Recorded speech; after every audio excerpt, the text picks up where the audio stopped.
Hi student, let's read the question. And question says that oxidation number of phosphorus in PO4 3 negative, sulfur in SO4 2 negative, and chromium in Cr2O7 2 negative are respectively. First option is -3, +6 and +6. Second option is +5, +6 and +6. Third option is +3, +6 and +5. Fourth option is +5, +3 and +6.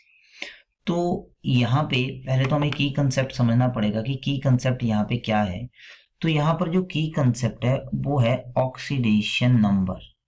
तो की concept यहाँ पे क्या है, that is your oxidation number. तो oxidation number कैसे define किया जा सकता है? ऑक्सीडेशन नंबर को हम डिफाइन कर सकते हैं charge present on any element in combined state. So what is oxidation number? It is charge present on any element in combined state।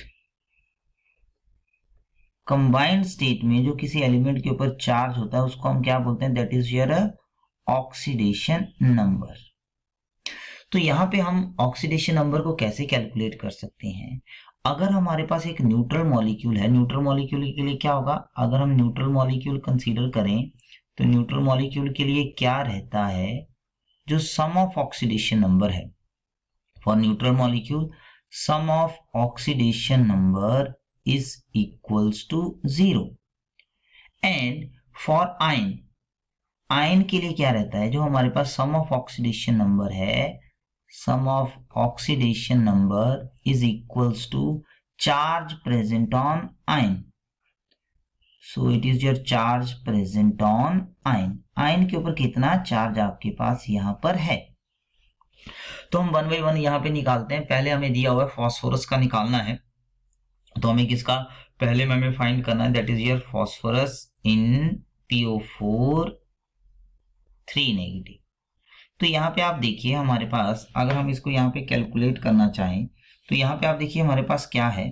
हमारे पास फॉस्फोरस का जिसका हमें कैलकुलेट करना उसका मान लेते हैं x। तो हमने क्या किया, यहाँ पे फॉस्फोरस का मान लिया है, ये हमारे पास x है। इस सब के ऊपर कितना चार्ज है? That is your 3 negative. Oxygen का ऑक्सीडेशन नंबर कितना होता है? -2। तो यहाँ पे आप देखें ये किसके इक्वल हो जाएगा? x प्लस ऑक्सीजन एटम 4 है, एक ऑक्सीजन एटम के ऊपर कितना है? -2, और ये किसके इक्वल हो गया? That is your -3। तो यहाँ से आप इसको सॉल्व करोगे, x किसके इक्वल आ जाएगा?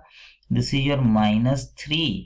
यहाँ पे आपके पास -8 है, दूसरी साइड जाएगा तो +8 हो जाएगा। It means that x is equals to 5।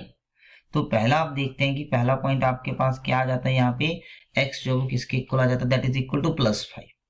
साथ में ऑप्शन का भी ध्यान रखना है, इसका मतलब फर्स्ट और थर्ड ऑप्शन तो हमारे पास कैंसल डाउन हो गए, क्योंकि फॉस्फोरस का +5 ऑक्सीडेशन नंबर जो है वो हमारे पास इन्हीं दोनों में है। तो अब इसके बाद हम क्या करेंगे?